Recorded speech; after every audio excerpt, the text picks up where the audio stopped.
All right, get ready to dive into a classic self-help book. Oh, yeah. We're tackling As a Man Thinketh. Ooh, a classic. It's by James Allen. I know this one. It's over a century old, Wow.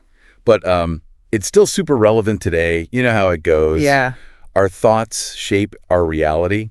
You've probably heard that before. Oh, right? definitely. It's a popular idea. We're going deeper than just that, though. Like, Yeah. how does this apply to, our goals? Yeah. And what about all those random things that happen? Maybe they're not so random after all, right? Interesting. We're also going to look at how Allen says we can break free from limitations. What really stood out to me about the book is that it doesn't just tell us to think positive. Yeah. It gives us a way to understand why that's so important. Right. And it's not about ignoring negativity, is it? Yeah. It's more about realizing just how powerful our thoughts are. They really can shape our world. Exactly. And Allen starts off with this cool metaphor. Okay. Our minds are like gardens. He's not just saying think happy thoughts, though, is he? No, it's more than that. He's talking about being intentional, Yeah. being active. I see. Think about how a gardener works. They don't just scatter seeds everywhere and hope for the best. No. They choose carefully what they plant, and they pull out the weeds. They take care of what they want to grow. So it's about being aware of what seeds we're planting in our minds, like every thought, every belief, every attitude. So if our minds are the garden, what are the weeds we got to look out for? Yeah. And how do we make our minds Flourish. flourish? Exactly. Well, Alan talks about how thoughts, actions, and our circumstances are all connected. They feed into each other. It's not like a one-way street. Got it. Our thoughts lead to actions. Our actions shape our character. Okay. Our character affects the situations we end up in. Makes sense. And those situations, they shape our experiences, which then loop back and affect our thoughts. So it's a constant cycle. But how do we get out of a negative cycle like that? Yeah. Where do we even start? Good question. How do we find those sneaky thought patterns that might be holding us back? Well, Alan says we need to lift up our thoughts. What does that mean? It means choosing on purpose to move away from fear or self-doubt or those beliefs that tell us we can't do something. It's not that we pretend those things aren't there. Right. It's more about shifting our focus to something more helpful, something more powerful. So it's like focusing on the solution instead of getting stuck in the problem. Yeah, that's a good way to put it. But how does just thinking differently help us, actually achieve our goals? Well, Alan connects this lifting up our thoughts to success in all areas, Like what? material wealth, Okay. intellectual pursuits, Right. even spiritual growth. He argues that when we have positive and focused thoughts, we're more likely to get what we want. This is where a lot of self-help stuff can get kind of... Fluffy. Like just thinking good thoughts will make everything magically happen. And Alan doesn't pretend it's easy. No. He's very clear that making real progress means making tough choices. It means letting go of those beliefs that hold us back. Even if they're comfy and familiar. Even then. So it's not about just good vibes. Yep. It's about actively shaping our thoughts, our inner world. What really got to me was how Alan said, our outside reality, it's like a mirror. Not a mirror. Yeah, reflecting our inner state. Hard to accept sometimes, huh? It can be. Yeah. It's easy to blame stuff outside of us when things go wrong. Right. Alan uses some really good examples to show this idea, though. Remember that story about the dishonest employer? The one who always tried to cheat people? Yeah, that guy. He ended up going broke himself. It's like his own dishonesty came back to get him. Exactly. And then there's the rich guy who keeps living an unhealthy lifestyle. Spending tons of money on doctors, but not changing his habits. Yeah, Alan's not saying all rich people are bad or anything. He's pointing out that even if you're successful on the outside, if your inner world isn't in alignment, it can all fall apart. It's not about attracting what we want. It's about attracting what we are. Deep down, yeah. What about those times when the link between our thoughts and what happens isn't so clear? Life's pretty complicated. Alan admits that. Does he? He doesn't say it's always a simple connection. There's more to it than that. That the principle's the same. Yeah, our inner world shapes our outer experience. Okay, so we're not just puppets of fate. But then how do we change those ingrained negative patterns? It can be tough. Especially when we might not even realize they're there. He uses this word extirpating. Extirpating. It's about getting rid of those deeply rooted negative thoughts, those weeds in our mental garden. Hold on. Extirpating sounds pretty intense. Yeah. Is that even possible? I mean, we all have negative thoughts sometimes, right? Of course. Are we supposed to never have another negative thought ever again? That's a great point. It's not about becoming some kind of robot with no emotions. Right. It's about noticing when those negative thoughts are running the show and then choosing to shift our focus. Okay. Alan's not saying we got to be perfect. It's a process. So we're like learning to be the gardener of our own minds. Exactly. We won't always get it right, but we can keep trying, keep weeding, keep cultivating. But how do we even know which thoughts are the weeds? That's where self-examination comes in. Mm-hmm. Not in a, like, beating yourself up way. Right. It's more about getting curious about our own minds. Okay. Like holding up a mirror to our thoughts and asking, what's going on here? What are the beliefs behind these patterns? That could be kind of scary, huh? It can be. Like, who wants to dig around in their mental basement? Yeah. There might be some creepy stuff down there. It can be a little daunting. Yeah. But it's also powerful. How so? Because once we bring those hidden beliefs out into the open, Yeah. we can start to question them. Like, challenge them. Exactly. We can ask, is this belief even true? Is it helping me? Or is it just an old story I've been telling myself? Okay, let's say we found some of those mental weeds. Yeah. How do we actually get rid of them? It's not easy. It can't be as simple as just deciding to think differently. But... You're right. It takes more than just willpower. So what else do we need?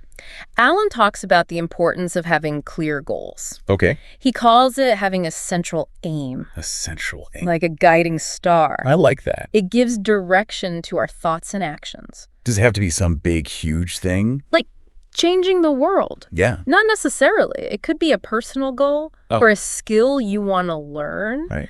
Or maybe a quality you want to develop. Okay. The important thing is that it's something that matters to you. Something that gives your life meaning. So having that clear purpose, that central aim, Yeah. like a filter for our thoughts. Exactly. It helps us weed out the thoughts that aren't helping us get where we want to go. But even if we're doing all that, we're still going to mess up sometimes, right? Of course. Nobody's perfect. Exactly. We're going to have setbacks. Alan knows that. Does he? He says that failure is bound to happen, especially when we're first starting out. Okay. But here's the thing. Yeah. He doesn't think failure is the opposite of success. Whoa. He sees it as part of the journey. That's a really different way of looking at it. It is, isn't it? But how do we keep going when things get tough? Yeah. How do we not let those setbacks completely stop us? Alan says that even when we fail, we can learn and grow. He says the strength of character gained will be the measure of his true success, and this will form a new starting point for future power and triumph. So we need to change our perspective. Right. Instead of seeing failure as a dead end, Yeah. we can see it as a stepping stone. Exactly. It's those challenges that make us dig deeper. They help us develop resilience, figure out better strategies, Makes sense. and they make us stronger, more capable. I like that. So it's all part of the process. Exactly. But there's another powerful tool that Alan talks about, visualization. Oh, yeah. The power of visions and ideals. He talks about people like Columbus, Copernicus, Buddha. Okay. They all achieved incredible things because they had a clear vision of what they wanted to create.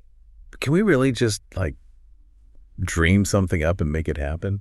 Alan says it's more than just wishful thinking. Oh. It's about holding those mental images with, like, real clarity and conviction. Okay. It's about seeing those things we want so clearly in our minds that we start to believe they're possible. I've heard that science is starting to support this idea. Oh, yeah. Something about how our brains don't always know the difference between real experiences and imagined ones. Exactly. When we really vividly imagine ourselves achieving our goals, our brains react as if it's actually happening. It's like we're planting those seeds of success in our subconscious minds. So we're programming ourselves for success.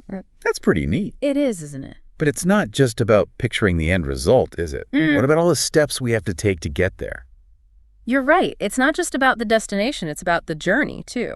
Okay. Alan talks about mental rehearsal. What's that? It's like vividly imagining ourselves taking action, overcoming obstacles, dealing with those challenges that come up along the way. So like practicing for a big presentation. Exactly. Or practicing for a sports competition. The more we practice in our minds, Yeah, the more prepared and confident we'll feel when we actually do it. that's the idea.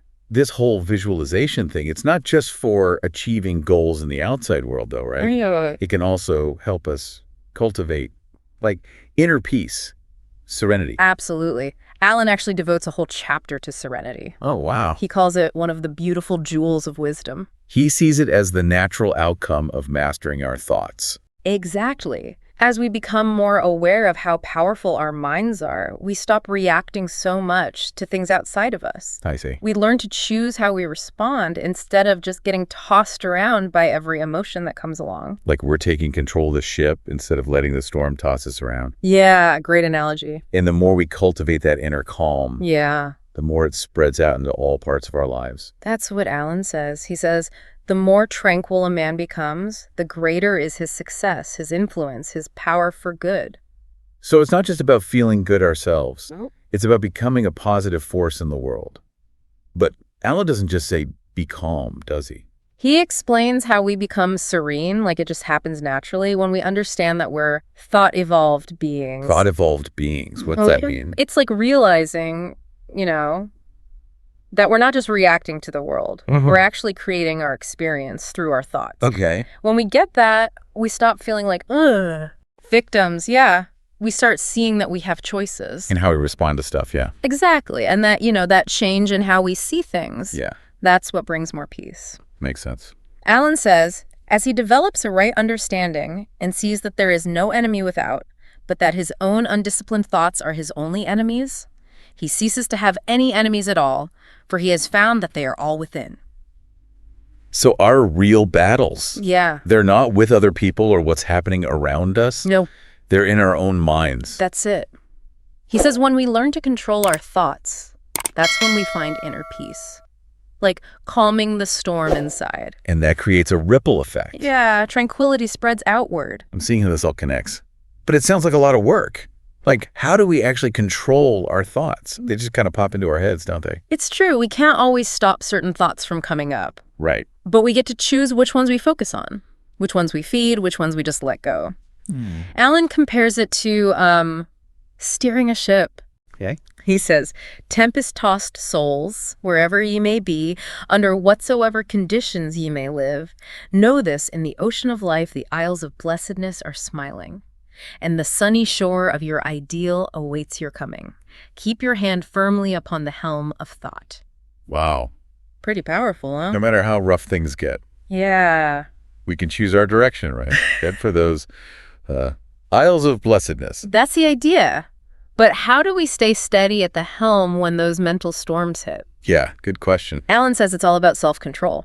Not in a, restrictive way, though, right? Right. He means mastering our minds. I see. He says, calmness of mind is one of the beautiful jewels of wisdom.